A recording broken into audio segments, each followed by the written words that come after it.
everybody. I think, let's see, I think we should be good to go. If somebody could just give me a thumbs up in the chat, that would be great so I can know that you can hear us. I am super excited to be here with you all today. My name is Taryn Lemon, and I am the program manager with Grow Ahead. This call is really in honor of International Women's Day and Women's History Month. So thank you so much for taking the time to spend with us today. I'm really excited, especially for you to hear from our special guest, Louise Topé. I'm going to introduce her a little bit later in the call, but as we have a few more folks trickling on, I want to give just a brief overview of what you can expect over the next hour, and then some housekeeping pieces as well, of course, as we always must do on these Zoom webinars. So just to get started, if you would like, feel free to introduce yourself in the chat, share where you're calling from, your organization, whatever you're interested in sharing. If you would like to do some networking during the call or after the call, that's a great way to do that. If you have any questions throughout the course of the call, we may not be able to answer them mid presentation, but there is a Q&A box at the bottom of your screen. You can see with the question mark there. Feel free to add any questions that you might have there, and we'll have some time at the end to hopefully answer as many of those as we can. If at any point during the webinar you need to hop out, you need to get back to work or do something different with your day, that's totally fine. The webinar is being recorded, so we will send that along with any special links or resources that come out over the course of the presentation to you in a follow-up email. And then, of course, you can share any of that information out if you feel so inclined and if you are inspired and excited by this webinar. As far as the agenda goes, I'm going to start us off with just a really brief, kind of high-level overview of who Grow Ahead is, right? Grow Ahead is hosting this call alongside our project partner from KANY. So I'm going to low-level dive into Grow Ahead a little bit, who we are, what we do, and very little bit about the project with KANY and Grow Ahead. And then I will hand it over to Louise to talk more about KANY, how they support women, cocoa farmers in Ivory Coast, and specifically about the Grow Ahead project. After that, we will hopefully have some time for Q&A, and then I'll close us back out with a couple of fun opportunities for you to get involved, ways that you can support the KANY project specifically, or support other small-scale farmers around the world as well through Grow Ahead. And there's also some chances to win some chocolate with cocoa that is specifically sourced from KANY, which I think is a really great opportunity to be able to hear this call and then taste the chocolate that they're making at the end of it. So that is my beginning spiel here. We've got some more folks trickling in, which is great. I'll start by sharing my screen and we can get into the presentation portion here. All right.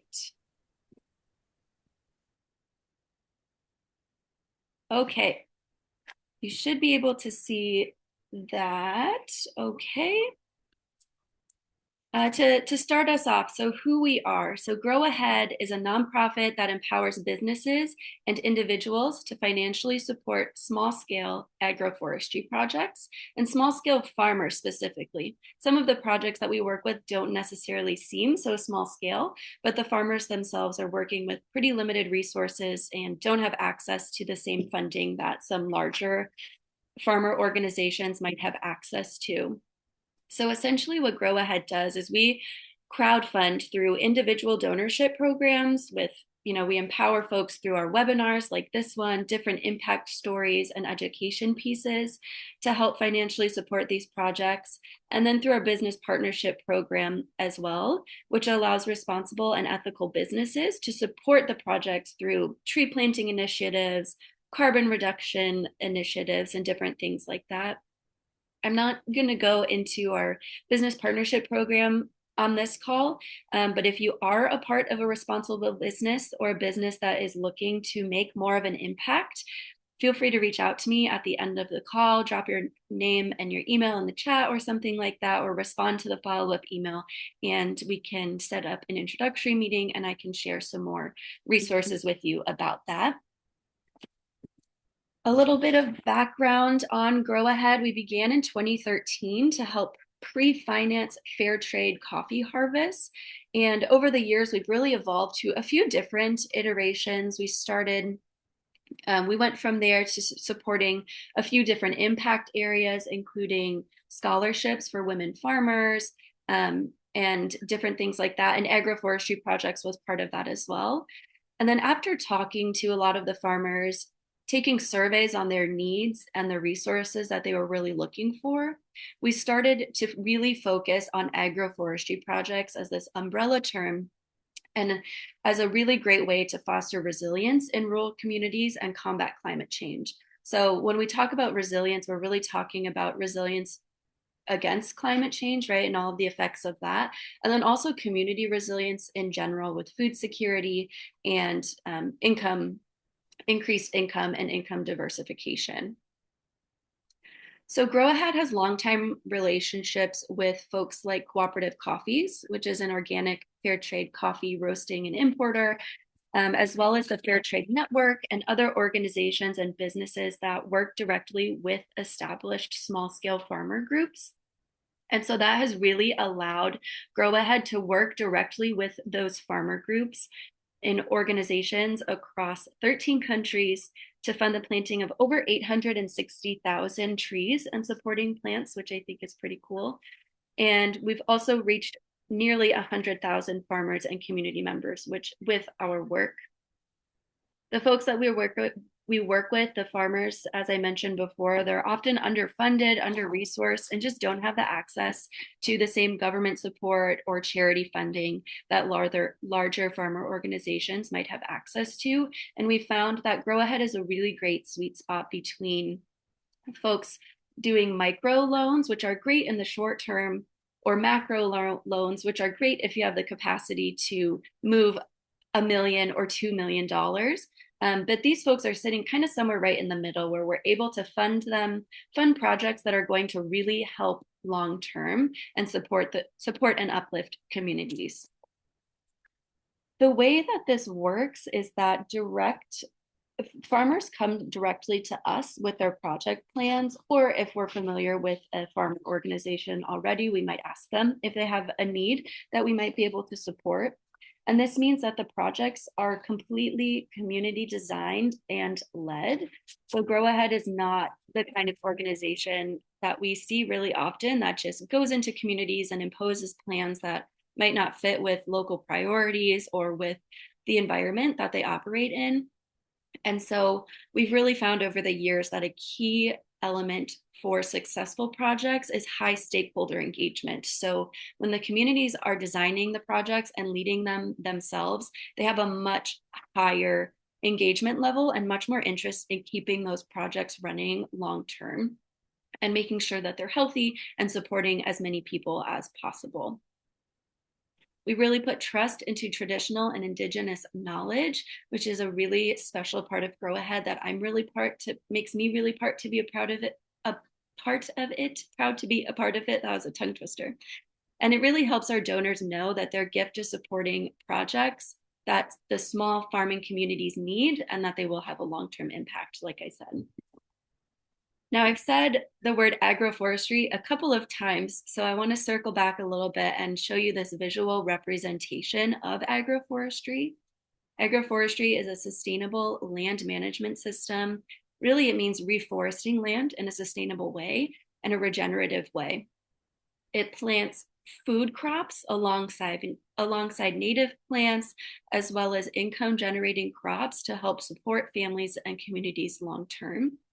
And then on this slide, you'll also see some of the, of course, environmental benefits of agroforestry, including increased biodiversity, the creation of microclimates, enriching the nutrients in the soil, conserving water, of course, and then oh, you can't see my slides.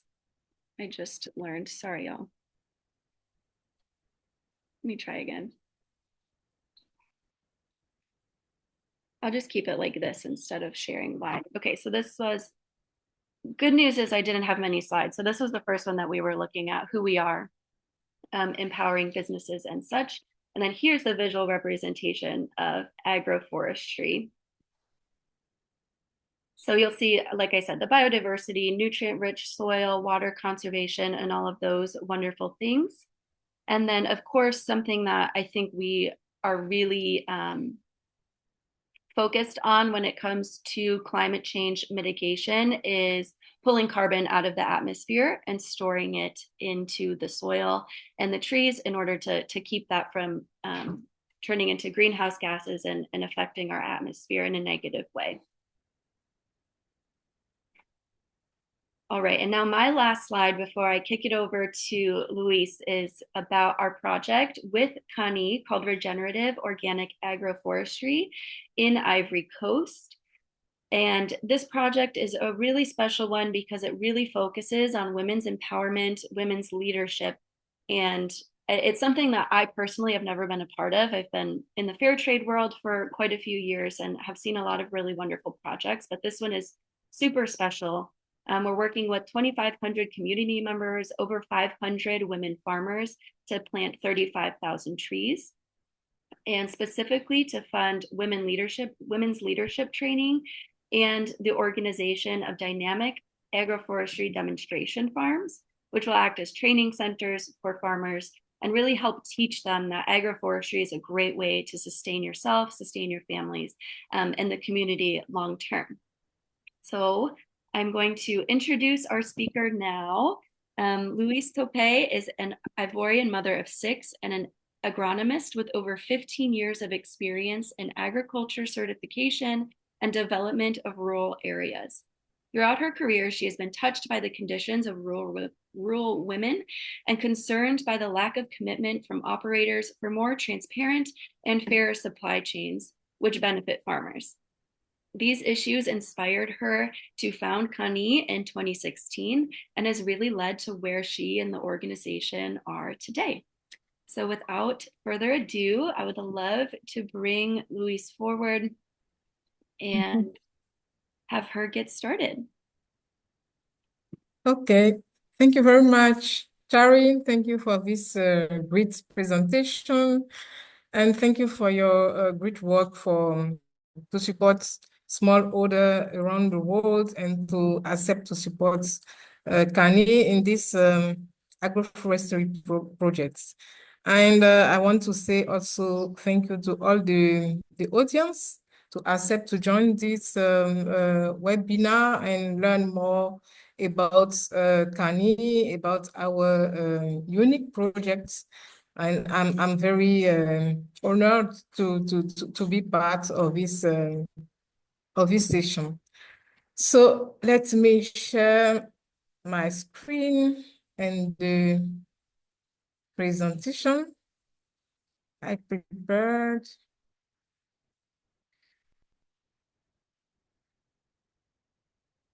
Yeah. Can you see it? Yes, thank you. Okay. Okay. So, yeah, I don't need to go feature more in the presentation of KANY. You have our website if you need more information about our project. But I want to say thank you again to Grow Heads, to Dr. Broners and the Enabel program who supports our agroforestry program. Enabel is a Belgian cooperation program, and Dr. Broners is one of the great leader of natural soap in of the world in US, and they support KANY for several years now. And yeah, thank you for all these great partners who help us to increase our impact on the ground. So next slides. Okay. Okay, so the presentation, we have 3 main parts. The first part is to speak about the cocoa crisis. The second part, we go into KANY projects and the main activities we have on the ground. And the third part will be to present our agroforestry program.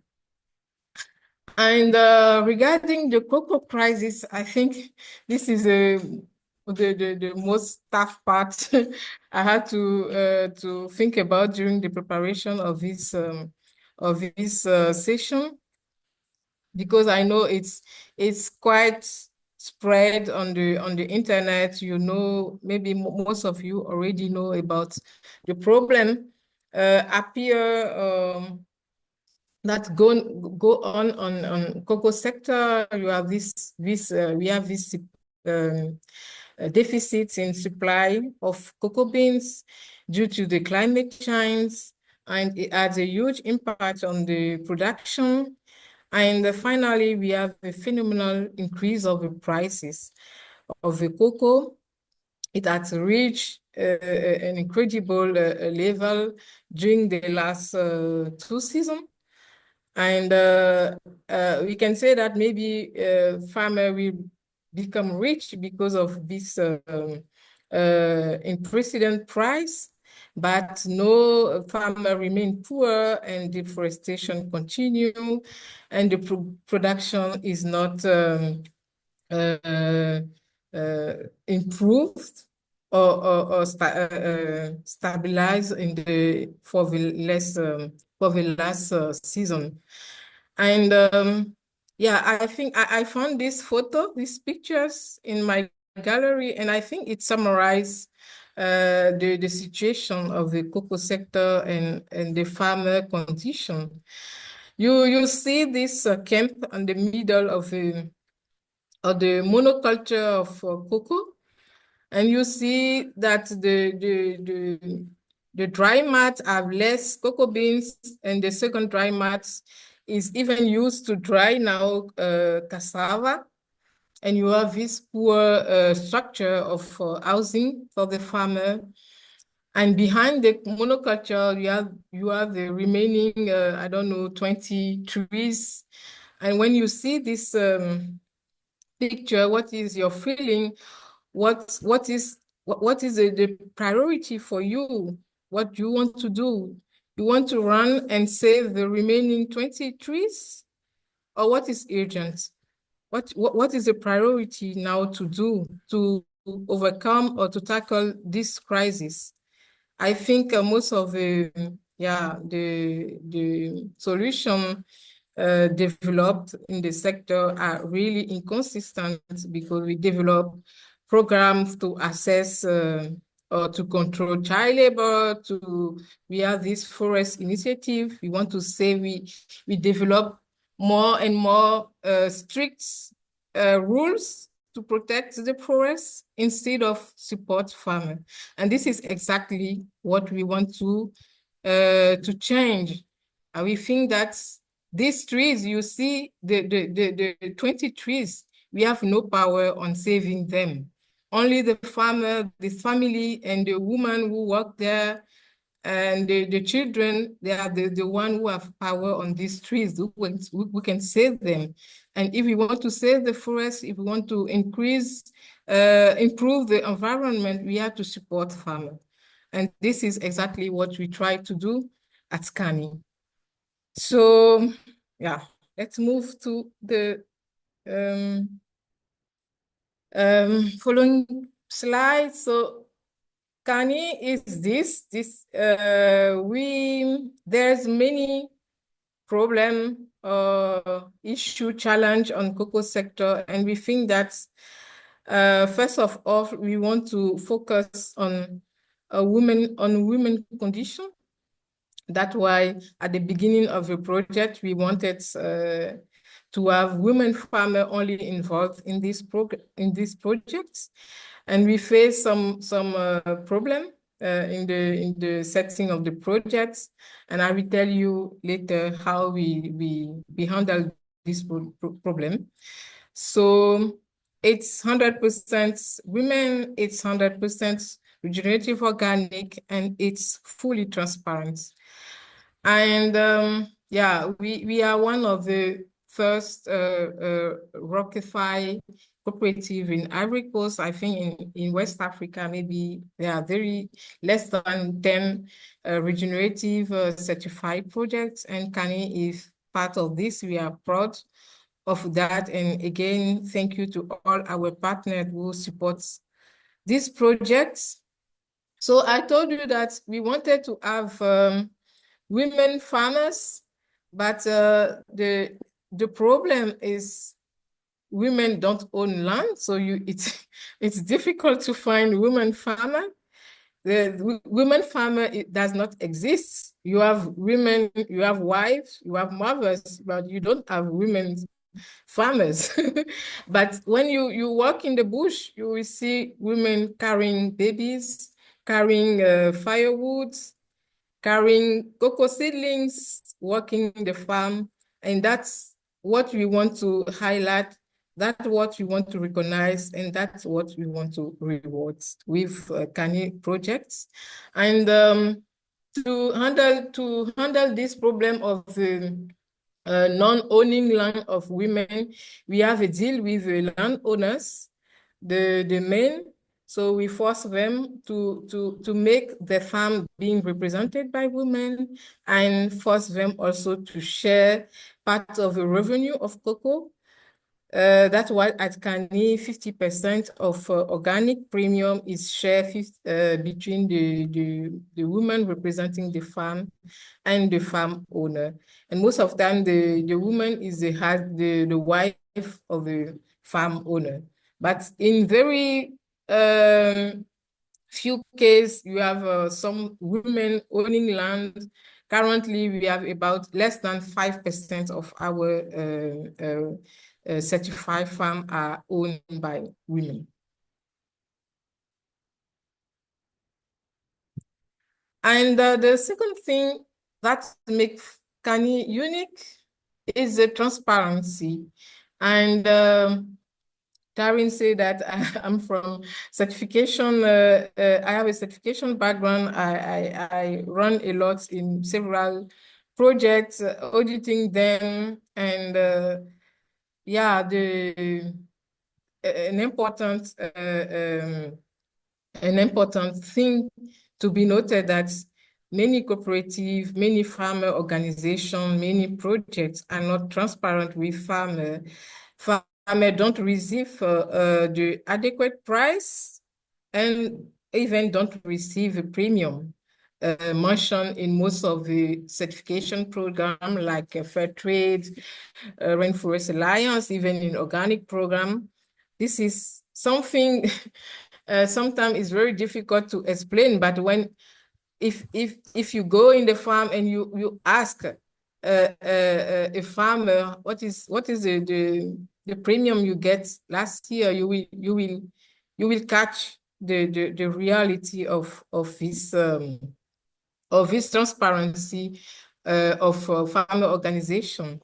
But when I was an auditor, I blamed a lot the cooperative because of this lack of transparency. But I also now I'm in the heart of a cyclone. I can see the challenge farmer organization are also facing because of this pressuring trading system. We have in Ivory Coast and Ghana, the trading system is highly regulated, and what is offered as margin to cooperative is actually not enough to run a sustainable project. That's why they are almost obliged to teach farmers to have adjusted scale and even don't pay the full premium to the farmer. And this is something we wanted to tackle in this project to change these trends and offer right price or actually pay premium to farmer. And we know that the scale, most of the scale are adjusted because when we install our own scale, the technician asks how many kg we want to remove from the scale. And it was normal for him to do that. And even when we have a problem with the quality and we already weight the bags of a farmer on our scale, and we say we cannot accept your product and you because of the quality. And if we weight it at 50 kg, and on the neighboring shop it will get like 45 kg. So you can imagine the loss of revenue farmers are facing in this system. And yeah, we want to act in different way. And one of the solution to make sure that farmers receive the adequate price and revenue is to the implementation of mobile money system. And it was hard to implement this at the beginning because farmers don't have identity cards, don't have SIM card, they don't use to manipulate a smartphone and to understand the language of a mobile money system. But since 2022, we force them, like we force them to change the farming practice in organic. We also force them to accept the mobile money payments. And now we are fully migrate to the mobile money payments for the purchase of the cocoa, for the premium payment. Everything is paid on by mobile money, and it's also secure our transaction, and it also secure the farmer. You know, we as a farmer organization, we have 500 farms, and if I know maximum is 20 farms. So we work with collectors, we work with middlemen, and all these people. In the past, we used to give them cash, and they go to the bush, and you don't know where they take the cocoa, and they take the cocoa bag as closer as possible for them to reduce the sourcing cost. But when you implement the mobile money system, you are sure at least that the money the money goes to the farmer, and the collector is forced to really source from our certified farmer. So this is yeah, one of something very unique at KANY, and we are very proud of that. And yeah, we as part of our engagement to community, we develop a lot of fair trades or social projects, and we have fair trade committees, and we make sure that the voice of women are audible in this fair trade committee. That's why in all our operation village, we have a fair trade committee of 10 persons, and we make sure that at least six members of this fair trade committees are women, so that the projects can be selected based on women interest.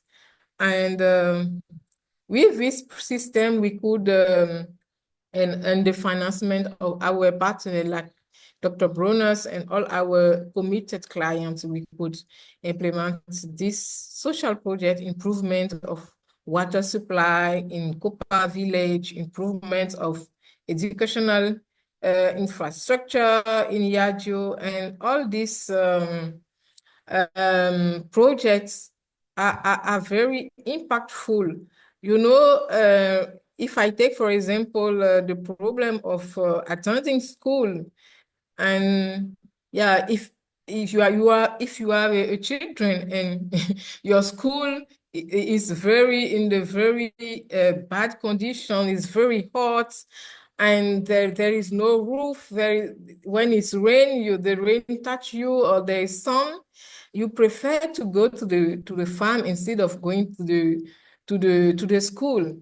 And most of the time we implement a system to address child labor, but sometimes the children themselves, they don't want to go to school. They prefer to stay in the farm. And really focused our action on increasing or improving educational infrastructure, make the facility for education more efficient. We have currently a project to build house of for teachers in the village, because in most of the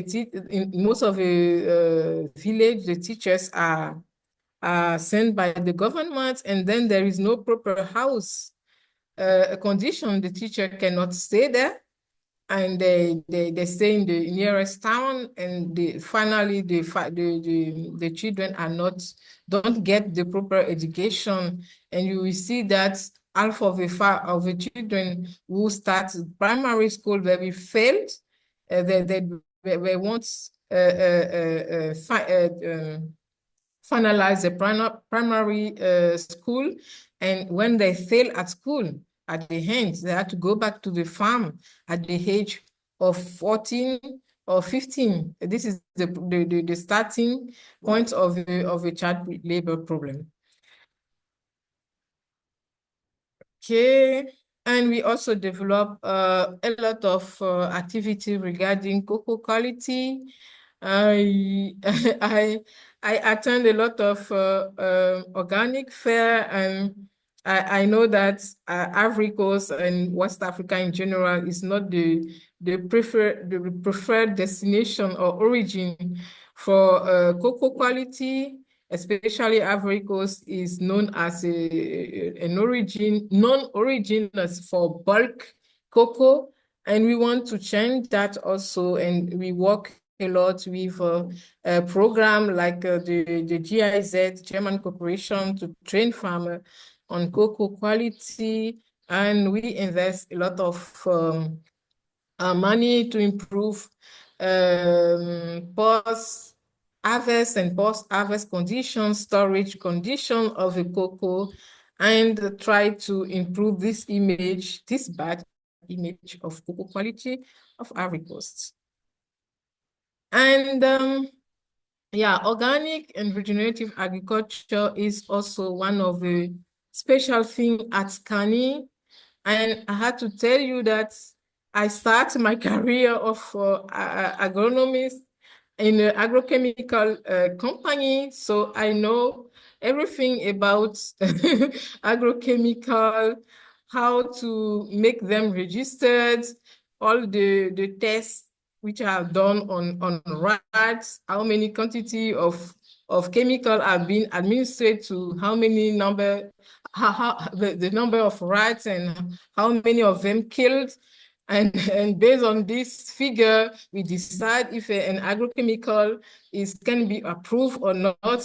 But still, it's very terrible that we allow people to use these products. And when we start KANY, we didn't have clients to buy organic, but for me, it was something normal to go in this direction, at least to save, to improve the security of farmer. You know, farmer, they don't actually, they are not actually aware about the hazards behind the products, the agrochemical, and they use it without protection, without gloves, without nose mask, and it's really dangerous for the operators, for the environment. And currently, when we export cocoa, organic cocoa, we have to do a lot of tests on this cocoa, and these tests are very strict. They don't allow, like for most of the products, they don't allow more than 0.01 pp. I'm on the product, and I ask myself, when they spray the fire, what is the quantity remain in the cassava, in the plantain we are eating here? And when we take so much attention to reduce to make the cocoa exported with no residue, and ourselves, our farmers are so exposed to agrochemical, and our environment, the water your body are so exposed. So for me, it was normal to go in this direction. And at the hands, we have also an important impact of the agrochemical on the sustainability of the production. And if you use a glyphosate or for herbicide, insecticide on long term in the certain area, at the end you will see that yeah, there is no life in the soil. The insects adapt themselves to the insecticides, and you need to get every 5 year a new active ingredient, etc. And it's all these things are not sustainable. And yeah, due to the contact with Dr. Bonus, we also engaged in the regenerative organic certification, and it was easy for us to be certified because we start our project with the instruction to stop using any products. Anything coming outside the farm is not allowed. We promote pruning, manual wooding, and everything farmer can do to restore the soil health. That's what we recommend. And yeah, it's not easy. I cannot tell you that everything is perfect, but some farmer can see the difference when they actually implement the instruction. And finally, they can rest. They can rest because they don't have to carry water on the head of a poor woman to go and prepare this liquid and spray the farm, and they can leave the hunts work for them and kill the bugs. And there are so many things that we can do with the nurture, and we are trying to make the farmer aware of this. And yeah, it's a very nice journey. And yeah, this project we've brought ahead will help us to go in the upper level in this training of farmer and make them aware that this is the solution. I know that part of our farmers, they change to organic just because they want to get a premium, but not just because they are convinced of this practice, and that this practice will increase their revenue and they increase their productivity. And this is what we want to do with this DAF project. And what we want to do is, yeah, we already have some contact with the organization called Ecotop. Who develop this system of DAF, dynamic agroforestry. I don't know if Ryan is in the audience and if he can give more technical information about that. But what I can say is that the DAF is different of I would say, the conventional agroforestry. So the conventional agroforestry for me is a mix of a monoculture of cocoa plus a monoculture of forest trees. So I think this is not the final objective that will really change our cocoa landscape. And we need to find a way to recreate this tropical forest ambience that cocoa loves. And that means diversity, not only forest trees, but also family crop, cassava, avocado, mangoes, bitter cola, anything that contributes to the diversity of the cocoa farm and also contribute to the income of the farming. And this is a project we want to develop. We already start with some demo plots in the past. We set up nursery, producing seedlings and distributing seedlings to farmer. And we noted that there is a limitation of doing in this way because Everything regarding new practices is additional work, additional time for farmers, and it's not easy to make them really succeed. That's why we want to do this new, I will say, a larger scale of demo plots of DAF under our own control. So we currently set a partnership with landowner to get with 20 hectares of land, and we will install the farm ourselves. It can be fallow land we use to install new DAF farm, or it can be a very old and non-productive cocoa farm we reset into a DAF farm. And the project is supported by, I already said it, Enabel, which is a Belgian cooperation program. And they will support us with about 100,000 euro. But this money will go to support the costs of laborers and training and expert course, etc. And we still need support to have seedlings, and that's why we need this support of Grow Ahead. And thank you already to the one who already make donation, and again, thank you for the one who will do additional donation for us. What is special with this project also is that I already said we control everything on this farm.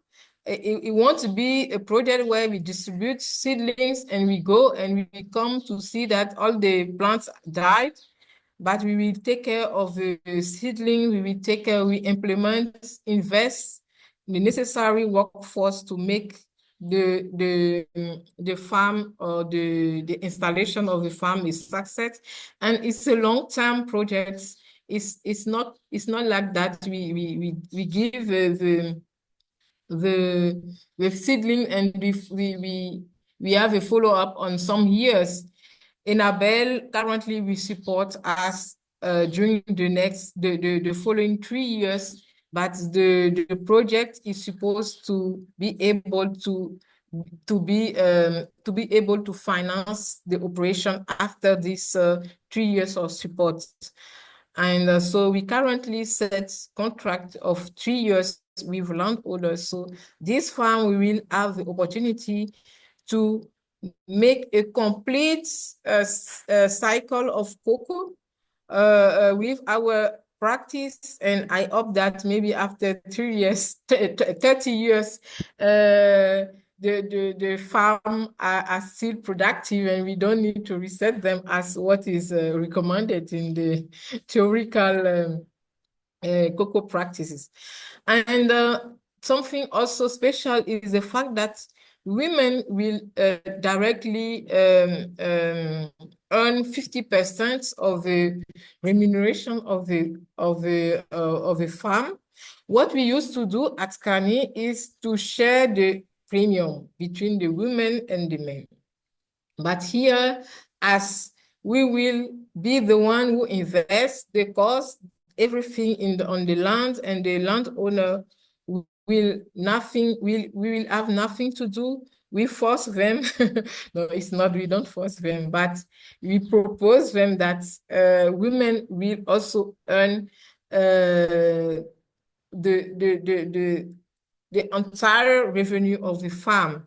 And for us, that farm is not only a farm where you sell cocoa, but you can sell cassava, you can sell, I don't know, cocoa yam, plantain, yam, and bitter cola, coconuts, everything we will grow on this farm should generate money, and this money will be shared between the projects and the farm, and this half part will be again split between the woman and the farm owner.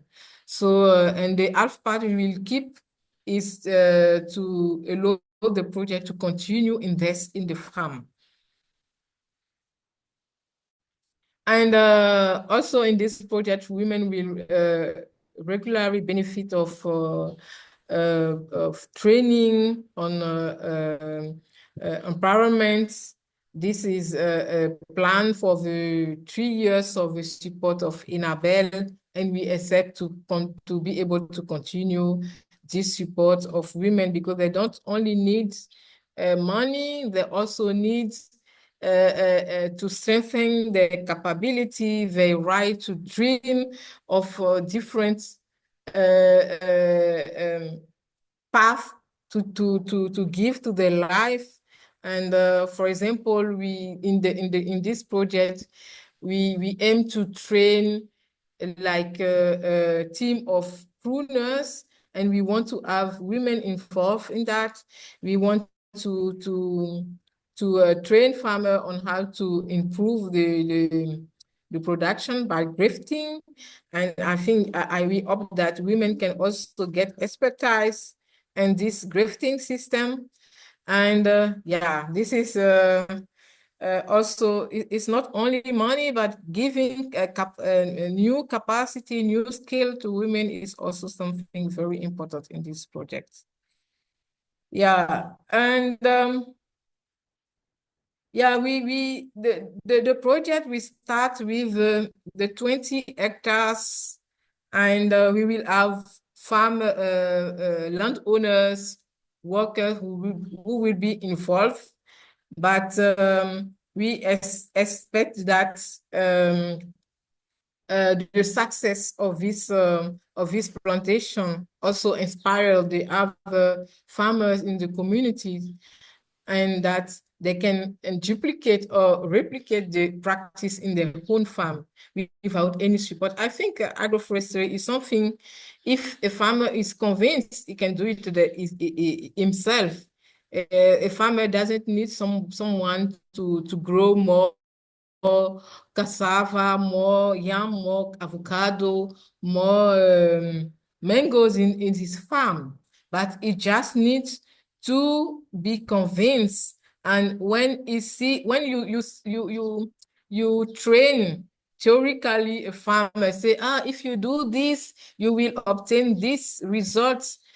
Yeah, it's very theoretical, but if the farmers see this farm as the same size as my own farm, and they could harvest cocoa, and they could also harvest yam, they could also harvest coconuts, and they get more revenue, and it's so factual, and it can directly um, implement the same system and copy the system in his own farm without any demonstration.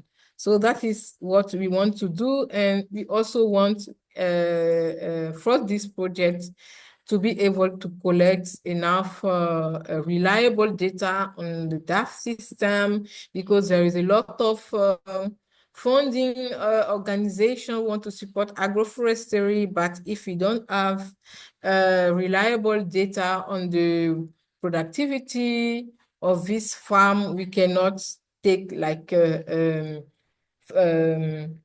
funds with interest if you don't know if this is really generating money, and how you handle the management to make it really profitable. So this 20 hectare will help us to get this data and know how to scale up the project in the operation area. So thank you. I want to stop here. Taryn, I'm sure that I passed the time dedicated for this presentation. I want to say thank you again. And yeah, you are welcome to make a donation via Grow Ahead, also to share your expertise, your ideas with us. Thank you very much. Thank you so much. Wow, that's incredible. It's just amazing how you're investing in women and farmers in general and the environment. And it's so inspiring and really courageous too, because so few people, if any, are doing the same thing as you. So yeah, really courageous to kind of take that leap and do all of these things at once. Really, really impressive. We don't have a ton of time for questions, but I did want to, there's one or two here that I kind of want to put together to ask you. Um, what was the biggest challenge in forming KANY in a program like yours? And how can other farmers, maybe in other countries, sort of replicate what would be like maybe one or two really important steps for them so that they could replicate what you all are doing? Okay. For me, the main challenge, yeah, I think the challenge are not with the farmer. There are a lot of difficulties to operate on the ground and in the rural area. But I think this is more or less under control now. But for me, the main challenge is the trading system. We are really under high pressure with the system in place. For example, we have a lot of clients who want to support KANY, who want to get KANY beans, but because of this pressuring trading system, we cannot reach most of them. I can tell you that currently we have a container of organic cocoa beans in our warehouse, and we could not deliver it to our clients because of many things, because we don't have export license. The end exporter doesn't want us to deliver to this client. They want to force us they want to divert the product to a different client. And that is, for me, that is the crazy thing. And sometimes I really feel like, like, um, like I feel in the prison almost that we cannot decide, we cannot choose. And yeah, that is also why it's very important to say thank you to all our partners like Dr. Broners who accept to put their hands in this basket of crabs and to try to reach our beans and try to increase the impacts on on the ground and support women, etc. How to replicate these projects? I think it's quite easy. You just need to be um, dedicated. You just need to be dedicated and transparent and really love uh, cocoa, this fantastic crop. I'm passionate of cocoa, and if you have this passion and this commitment, I think it's easy to replicate. And of course you need partners, you need supports, and without support of organizations like Growhead, like Enabel, like a committed clients who want to pay more, it's not only fair trade price, but pay more, give pre-financement to for the investment, for the training of a farmer, for all this monitoring system. Yeah, you need this. Yeah, wow. It sounds like a lot of what you all are doing and maybe some things that would really support you is just systems change, system-wide change, which I think is, of course, it's really slow going and really challenging. But but that's actually a really great segue, I think, into how folks can support KANY and support other small scale farming organizations through advocacy and through, different policies and really thinking about supply chains when you're shopping and all of those things. So I'm gonna, since we only have a couple of minutes left, I want to close us out with a couple of ways that folks can, yeah, help support KANY. I'm going to share my screen again and actually do it right this time. Let's see. Share. Um, if I do the slideshow, there we go. Okay.